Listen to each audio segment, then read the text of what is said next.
He also makes maps. As you can see, he does maps of all the different districts in Los Angeles. I see.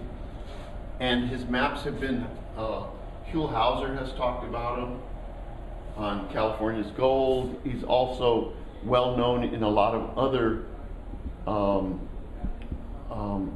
museums that have these maps of Los Angeles. Hey, we checked out your maps. Good. Oh, thank you.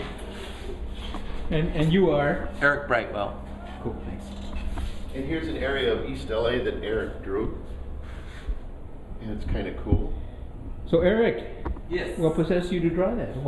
What's the significance of that? I started doing the maps kind of to help me get a sense of place in Los Angeles, and then it later grew into something that I used as a guide when I would write about neighborhoods for a blog, and then it kind of turned into a visual component, and then they kind of took off on their own, and I just started making and selling the maps as I explore the city. Is the blog still alive? Yeah, I blog for Amoeba under Eric's blog, and for KCET as Block by Block. Cool.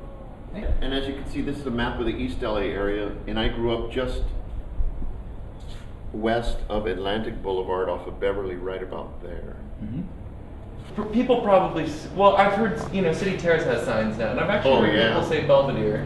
Sometimes they come back. I saw Washington Heights in Echo Park. They just have a neighborhood council now for just Washington Heights. But a lot of those things went away, and a lot of, the really old, like down by Chinatown, there's Nod Junction and Mission Junction, named after like old train intersections that aren't there anymore. So those names have kind of like fallen away, but I keep those on there kind of as like, it's almost like a timeline, there's like multiple layers. Okay, like the City Terrace Hills, my parents owned a home in City Terrace in the early 30s. Oh, cool. That's where they had a piece of property, and that was before Cal State Los Angeles was on the other side of the freeway.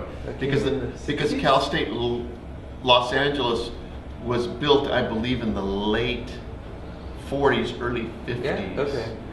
But the hospital was always there. The big county hospital was always, that was the largest building next to the Sears building, which is on Olympic in Boyle.